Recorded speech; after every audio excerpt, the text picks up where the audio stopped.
and then save it if you can.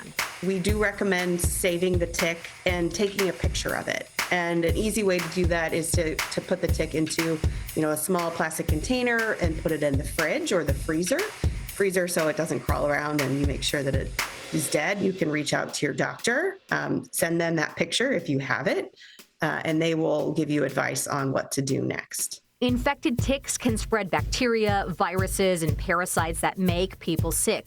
Lyme disease is the most common tick-borne infection in the U.S., with nearly 500,000 Americans diagnosed with it each year.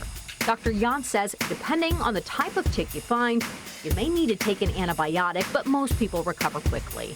We really have a beautiful area with lots of wonderful outdoor spaces, Rock Creek Park, surrounding national parks and regional parks, and we don't want to tell people to not enjoy those.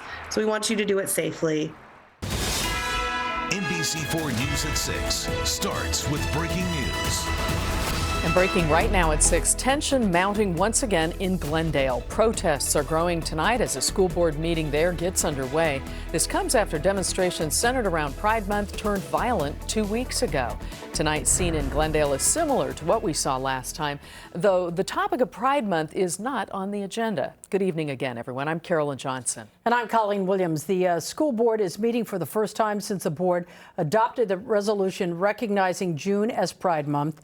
NBC4's Tracy Leong live right now in Glendale with more on the breaking details. Tracy, in that overhead shot from News Chopper 4, we saw there are two groups out there and police are really keeping them separated.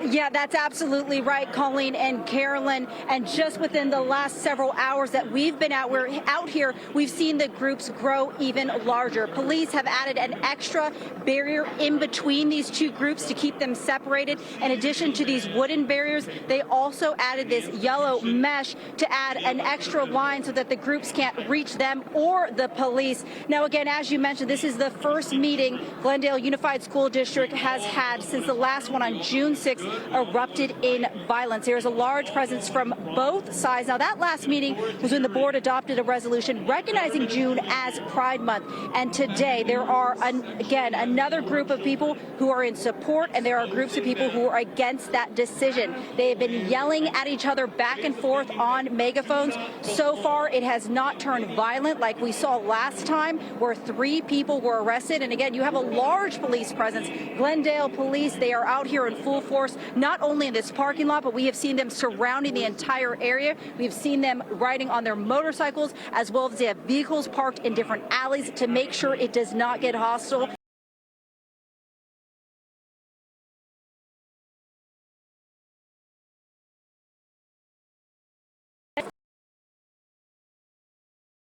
5 o'clock. We've seen people enter that. But again, a large presence still continues to be out here in the parking lot. The Glendale Unified Board of Education, they released a statement saying they welcome and respect the right of members of the public to peacefully assemble, make comments, and share their opinions. We will do everything possible to maintain a safe, civil, respectful, and productive environment at our board meeting.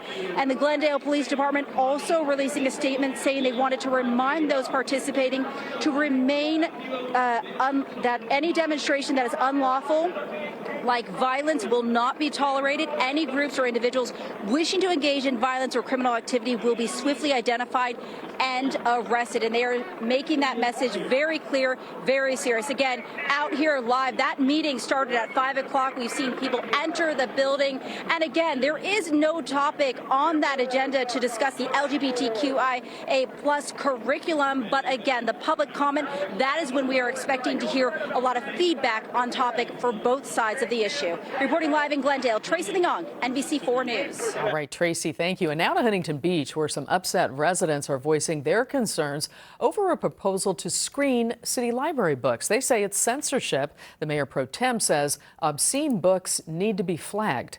NBC4's Bailey Miller is at that city council meeting for us with the latest. Bailey. That city council meeting starting just right now at 6 o'clock. Dozens are expected to be here to make sure their voices are heard. The mayor pro tem says this is about protecting children, but opposers say this is just banning books. It's not up to our mayor pro tem or the city attorney to decide who gets to read what books or what families can decide to read for themselves.